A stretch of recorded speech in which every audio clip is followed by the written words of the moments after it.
Hello, everyone. Welcome to CXO Spice. CXO Spice is a platform for thought leaders to share their point of view on innovation and explain how to make it happen in real world. Today's topic is Women in Tech. Our special guest is Christy Schumann, Chief Customer Officer at Toptal. Christy, welcome to CXO Spice. Thank you, Helen. I'm really happy to be here. Well, take us back to the beginning. How did you get involved in tech? Tell us more about Topto and your role as a chief customer officer. Sure.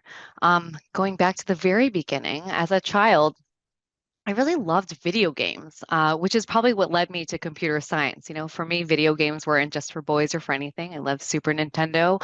Led me to MIT, where while the class was 50%, women versus men entering class, my major, which was computer science and electrical engineering, was probably around 30%. So, it was probably something, being a woman in tech in the very, very young age that I was, it didn't actually faze me that much. But looking back, I'm kind of astonished at how, even the numbers back then weren't very good. I spent a lot of time programming in the lab, soldering resistors. And then funny enough, I decided that wasn't for me. So I went into business and I did management consulting for 10 years at Bain& Company. And I did make my way though back to tech when I joined a cloud computing services firm and eventually Toptal back in 2019. Wow, what a journey. Yeah. Yeah, it's been a fun ride for sure. Uh, a little bit about Toptal first. Toptal is the largest distributed workforce in the world. We have people in over 100, I think we say 120 countries now. We connect companies with highly skilled talent. So really it's largely in technology, like companies, the developers or designers, product managers, but we also now we have finance experts, management consultants, and more. So really anything that a company needs in terms of talent to augment their staff or to build something, a lot of small startups that need talent or large enterprises that need to, augment the teams that they have. We connect companies with all of that talent all around the world. And as Chief Customer Officer, I now oversee the end-to-end customer journey in that relationship, largely through our sales and client services organization. So Fantastic. yeah. Yeah. Mm-hmm. So, such an honor to host you today. Let's talk about Embrace Equity. That's this year's theme for International Women's Day. Yeah. Equity is different from equality. Equity is about inclusion. So, how do you see the state of equity for women leaders today? It is such a good question. I'm glad actually you made the distinction between equity and equality. I'm not going to lie, about I think I don't know, probably 3 to 5 years ago, I had to look that up myself actually when I think International Women's Day was gaining in great popularity, and the DE&I movement. And just to specify, I think for anyone who's listening, the difference between equality and equity is such that equality is when you're giving the same resources to everyone versus equity when you're making sure that everyone has access to the same opportunity. So you can look up that, the box analogy is probably my favorite when, everyone's like standing at the fence and they're trying to watch a game.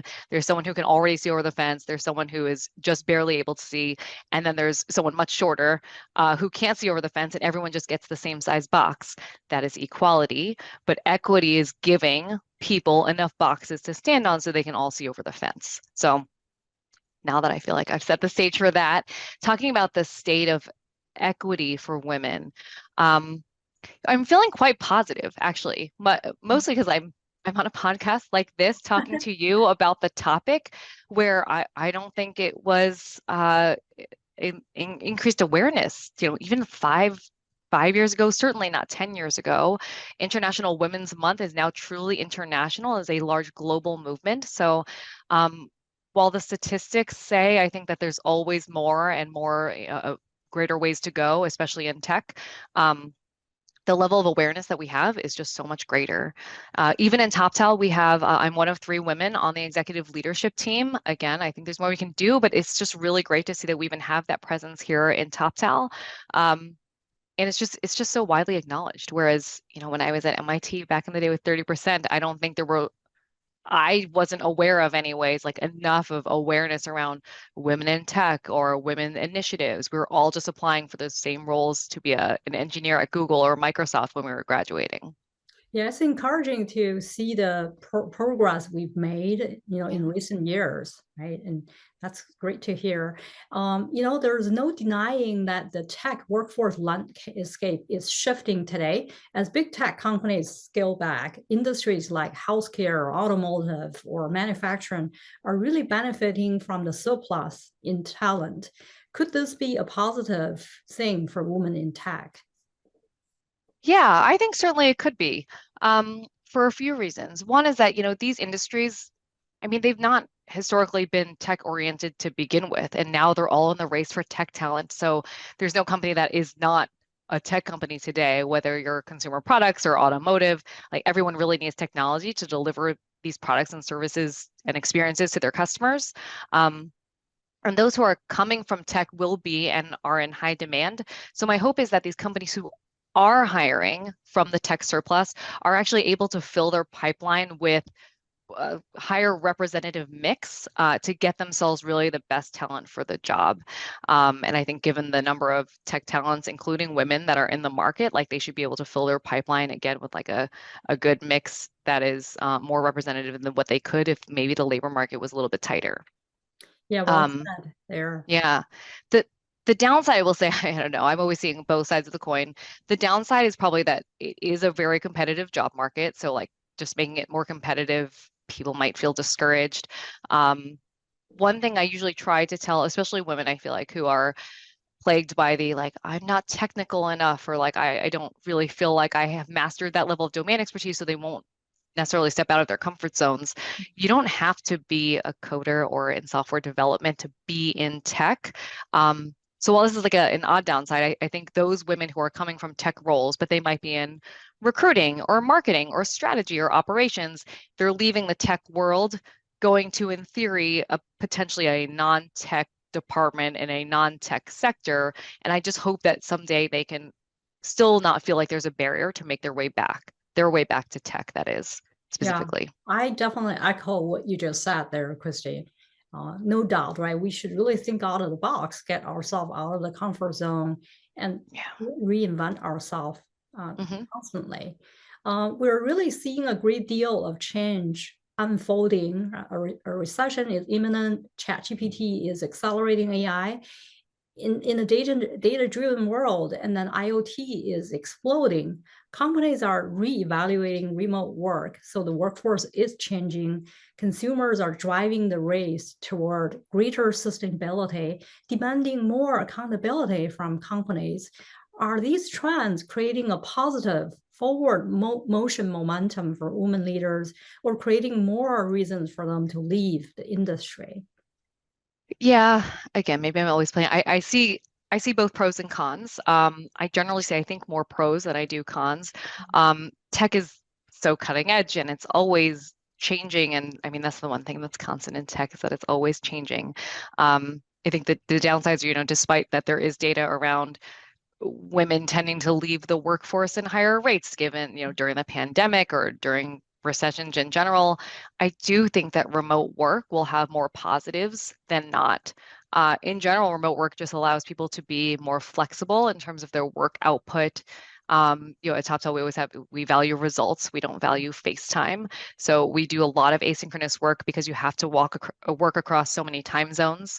So no one really cares when you're actually online. So it allows for flexibility, whether, it's for being a parent or other personal reasons. Um, Remote work also allows for borderless hiring. So I think that's like one of the biggest things the pandemic really did is just take down these silly geographical borders, which is something that TopTal has actually touted for its entire existence for the past, almost 13 years or so. Um, you're no longer constrained to hiring within a 20-mile radius of some odd headquarters that happens to be in like a very expensive city to live in. You now have access to talents regardless of time zone geography, allowing again for that broader access to the talent pool and hopefully a mix of in your pipeline that's more representative. So I think those pros outweigh probably the cons in just terms of the movement towards remote work, which is helping with the carbon footprint as well. So I think there's more positives than not. Yeah, it's a great point of view. So thank you for sharing that. Now let's zoom in, talk about your personal experience in tech. What was the most instrumental advice you received that helped you advance your career so far? That's a good question. The one I usually tell many of my mentees that I have is no one will be as proactive about your career than you. Like you are the one who is in charge of career. You have to keep your eyes open, look for opportunities, be really proactive in terms of building out your toolkit with experiences and skills that that will set you up for what you want next. Mhm. Again, no one knows what you want or what you should be going to. And as many mentors that can tell you what they think, you're really the only one who can proactively, I think, set yourself up for your next step. Um, I'm very passionate about being a working parent as well, especially in tech. Things move very quickly. But two things that I think have helped me along the way have been, especially as of late, ruthless prioritization. So I'm a big fan of Randy Zuckerberg. She does the pick three, I think. You can pick three: work, sleep, family, fitness, or friends. And so just trying to keep that in mind on a regular basis that you can't do it all. And then, funny, I try to outsource wherever I can, not necessarily outsourcing your children, but like if someone can take my son to a swim lesson that I've seen 100 times, they always say like, my mom can take him. It's fine. Rely on your village. Ask your partner, your family members, or your friends to help with kids or other tasks that, that you don't have time to do. So I think that whole ruthless prioritization is um, something that can help prioritize your career, or at least give you the balance that you're aiming for at whichever point in your life you're at. That's profound, Christy. As a matter of fact, you can have it all, just not at the same time, right? And Yes, yes. exactly. So thank you for that advice. hmm So what's the connection between mentorship and building greater equity for women leaders?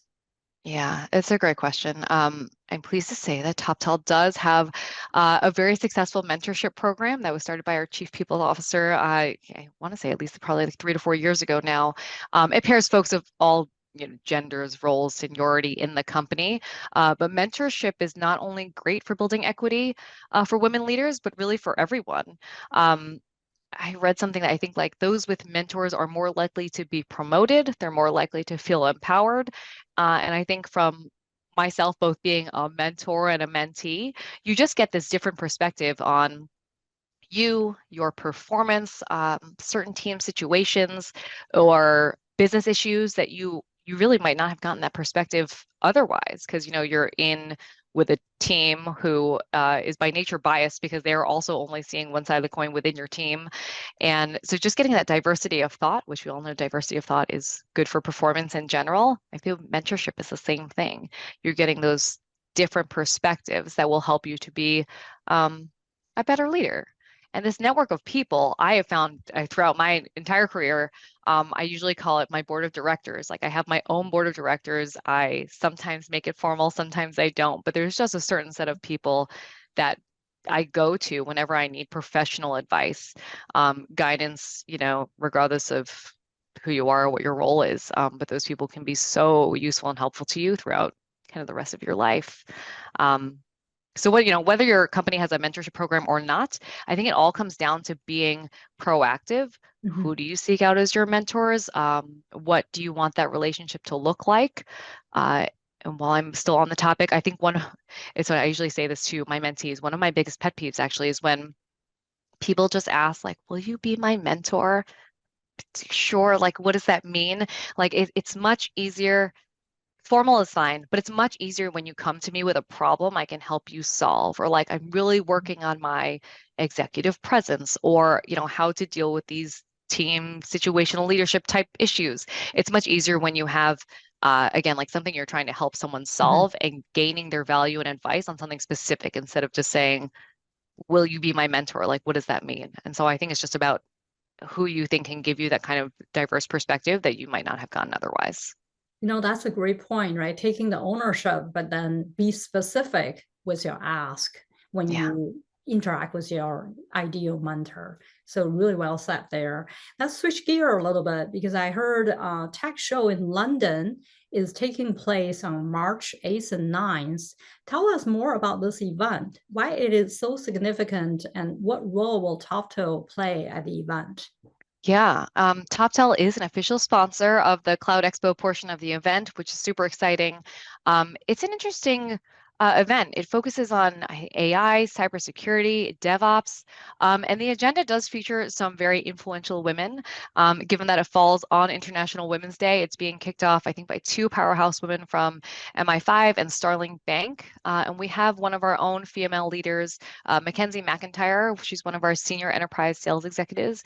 She's going to be speaking about digital transformation and what it means to businesses today. So I'm super excited about our involvement. And again, like another great awareness initiative for women in tech as well. Awesome. Yeah, can't wait to hear more about it. Yeah. So what advice would you give to other upcoming women leaders in tech? Yeah. Outside of the things I said earlier, I remind everyone just to be proactive, grab a seat at the table. Don't feel like your lack of technical skills in some cases are a blocker to, again, grabbing that seat at the table. Like you deserve to be there. And I like to think I try to do this as well, but like lift other women up. Even in Toptal, I saw someone who was presenting, not even on my team, not even in my organization. I just saw her presenting, and she was clearly nervous and half reading what she was. And I just said like, "Hey, do you have a few minutes to connect?" I've never even talked to her, and we hopped on the phone after. And I just said, "You know your stuff. Why are you reading? Like, go at it and give your presentation next time. Don't read." And she, to this day, has remembered that story as something that she's like, I just don't know who would have done that for me. So I think when you see the opportunities to help lift up other women or anyone else who you think needs it, like just pay it forward and hope that someone will do the same for you. That's phenomenal. Thank you. So that leads to our last question here, right? What is that one thing that we or companies can do today to embrace equity and give ourselves and others a great sense of belonging? Yeah. Companies, I mean, a culture of inclusion is the single thing. How you do that and how you execute it has, like a components of probably like there's 1 to 100 things you could probably do to ensure that you're to fostering a culture of inclusion. But I think even just being aware of the need to do that and being aware of, we sponsored the Women in Tech Lounge. Like I saw your article. Thank you for posting that. But a huge Women in Tech Lounge at Web Summit. I think doing initiatives like that just to bring awareness to the issue and to being able to rise women up in tech specifically is, at least the one thing I see is bringing awareness all around is the number one thing we can all do. I love that. Thank you so much for sharing your wisdom with us today, Christy. Thank So you. here are a few takeaways from our conversation today. Number one, you mentioned about its importance of creating the culture of inclusion, right? What I heard from you as a woman leader, we should manage our career as a business, right? Really identify your own board of directors and be proactive and get a seat at the table, and then really help each other, lifting each other, constantly reinvent ourselves and network with each other, mentor other people when you can, when you see the opportunity, and never quit pushing forward. And the second point here is that, really Toptal has been working to increase diversity in tech through initiatives like sponsoring the Women in Tech launch at Web Summit to spur innovative and bold ideas and cultivate conversation to elevate thought leadership from women and empower women in their core and talent networks. So thank you. And then Toptal also will be at Tech Show London, March 8th and 9th. And that's where the agenda is heavily focused on influential women in tech. You also have someone presenting there. So if you can join them, if your schedule permits. Lastly, diversity is everyone's responsibility. It is essential for companies' bottom line and innovation. So we can all take part in creating a better world of tech, right? It's more innovative, bolder, and more empowering for women. So here's a toast to all the women in tech and those who are our allies. Happy International Women's Day. The difference you make makes all the difference. So thank you everyone for joining us today. Stay hungry, stay bold, and stay grateful.